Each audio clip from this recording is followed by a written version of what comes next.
बिस्मिल्लाहिर्रहमानिर्रहीम। ज़मीन पर जन्नत का टुकड़ा रियाजुल जन्ना। मस्जिद नबवी में मौजूद जन्नत का एक टुकड़ा जो मस्जिद नबवी के चप्पा चप्पा गोसे गोसे पर मुक़द्दस और खुशबू अतर बख्श हवाएं मौजूद है।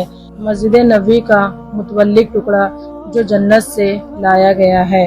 दौरे नबूवत के वक्त पूरा शहर मदीना मुनव्वरा में बदल चुका था, फिर भी वो कौन सी ऐसी जगह होगी जो हज़रत नबी करीम सल्लल्लाहु अलैहि वसल्लम के कदम चूमने की सआवत नसीब नहीं मिली होगी। इस शहर का हर जर्रा जर्रा आफताब व महताब से भी ज़्यादा अपने आप को खुशकिस्मत सुरूर करता है। वो इसलिए क्योंकि उसके सीने में आफताब रिसालत के कदम पड़ते रहे। हमारी आँखें की पलकें इस जगह को देखने के लिए हर वक्त बेताब रहती है। मस्जिद नबवी का वो हिस्सा जो रोज़े रसूल सल्लल्लाहु अलैहि वसल्लम और मिंबर पाक सल्लल्लाहु अलैहि वसल्लम के दरमियान वाक़े है, बाकी सब हिस्सों से मुमताज़ और मोहतरम है। मस्जिद नबी का वो हिस्सा जो रोज़े रसूल और मिंबर के दरमियान है, वो जगह वाक़े है, वो जन्नत के एक बागों में से है, इसलिए उसे रियाजुल जन्ना कहते हैं। उसका मुकाम बहुत अफजल है। हज़रत अबू हुरैरा ये रवायत में कहते हैं कि ज़ाहिरीन यहाँ नमाज और इबादत करते हुए ये तसव्वुर करते हैं जैसे वो जन्नत के हिस्से में बैठे हैं। नबी अकरम सल्लल्लाहु अलैहि वसल्लम की हदीस मुबारका के मुताबिक मस्जिद हराम में एक नमाज का मुकाम 1000 नमाज पढ़ने के बराबर है और मस्जिद नबवी में एक नमाज का मुकाम 1000 नमाज पढ़ने के बराबर है। गोया कि मस्जिद नबवी का मुकाम और मर्तबा मस्जिद हराम के बाद है, लेकिन मस्जिद नबवी में रियाजुल जन्ना का मर्तबा और मुकाम कितना बुलंद है, अल्लाह और अल्लाह के रसूल ही बेहतर जानते हैं। रियाजुल जन्ना रोज़े रसूल से मिंबर तक 22 मीटर तवील और 15 मीटर चौड़ा है। इस हिस्से में 8 सुतून ऐसे हैं जिसे बाकी सुतूनों से ज़्यादा इम्तियाज़ हासिल है। इन सुतूनों को सफ़ेद संगमरमर और सुनहरी मीनाकारी से तैयार की गई है। यह सुतून रोज़े अनवर की मगरबी दीवार के साथ मुमताज़ कर दी गई है जो रियाजुल जन्ना के अंदर वाक़े है। इन सुतूनों की और भी तफसीर आपको बताते हैं। सुतूने खनाना मस्जिद नबवी के पास वाक़े है। सुतूने खनाना के बारे में कहा जाता है कि जब हुजूर अकरम सल्लल्लाहु अलैहि वसल्लम मिंबर पर खड़े होकर जब नमाज पढ़ाते तो वहाँ एक खजूर का दरख्त उनकी आवाज़ सुनकर रोने लगता। फिर सरवरे कायनात मिंबर से उतरकर अपना दस्त मुबारक उस पेड़ पर रख देते और कहते, तू मेरी जन्नत में साथ में दाखिल होगा। इस दिलासे से उस पेड़ ने रोना चिल्लाना बंद कर दिया। जब खजूर का तना खुश्क हो गया तो उसे उसी जगह दफन कर दिया गया और इसी जगह एक सुतून खड़ा कर दिया गया। इस सुतून को खनाना कहते हैं। आप सल्लल्लाहु अलैहि वसल्लम का फरमान है, अगर मैं इस दरख्त को दिलासा न देता तो ये क़यामत तक इसी तरह रोता रहता।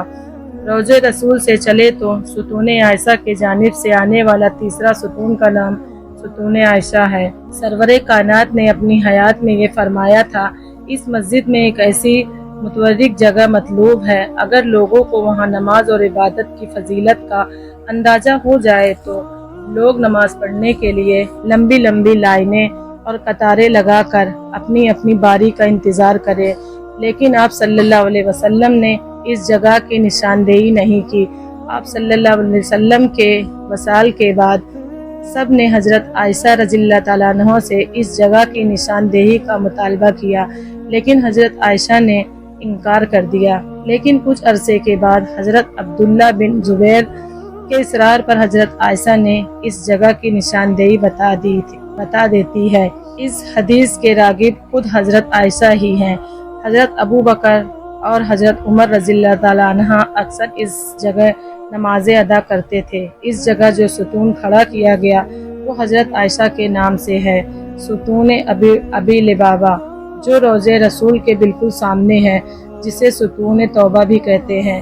इस सुतून का तर्जुमा ये है, जब मुसलमान मक्का से हिजरत करके मदीना आए तो यहूदी वहाँ पर पहले से ही आबाद थे और मुसलमानों ने उससे ان سے عمل معاہدہ کر لیا، لیکن یہودیوں نے اس معاہدے کی پاسداری نہیں کیا اور اسے توڑ دیا۔ نتیجتاً اللہ اور نبی اکرم صلی اللہ علیہ وسلم نے سخت بے رحمی کا اظہار کیا اور اللہ کی طرف سے حکم ہوا کہ یہودیوں کے ذریعے معاہدہ توڑنے کی وجہ سے انہیں قتل کر دیا۔ حضرت ابو لبابہ مدینے کے پرانے رہائش تھے۔ ان کا یہودی بنی قبابہ سے دوستانہ تھا، لہٰذا انہوں نے یہودیوں کو یہ خبر پہنچائی اور گردن کی طرف اشارہ کیا کہ ان کے گلے کاٹے جائیں گے۔ بعد میں ابو لبابہ کو اپنی غلطی کا احساس ہو گیا کہ انہیں ایسا نہیں کرنا چاہیے تھا۔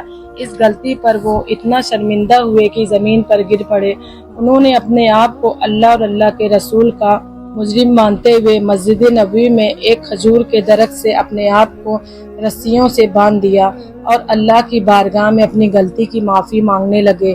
ان کا کہنا تھا، جب تک اللہ انہیں معاف نہیں کر دیتا میں اپنے آپ کو اسی طرح سے رسیوں سے باندھ کر رکھوں گا۔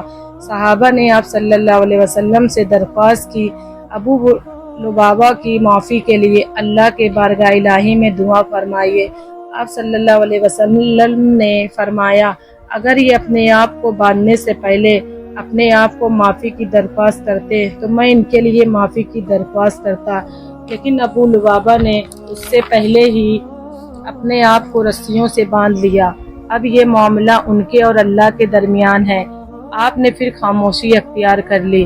اس طرح ابو لبابہ کی بیٹی اور ان کی بیوی نماز اور عبادت اور ضروری حاجات کے لیے انہیں کھول دیتی اور پھر بعد میں انہیں اسی طرح باندھ دیتی۔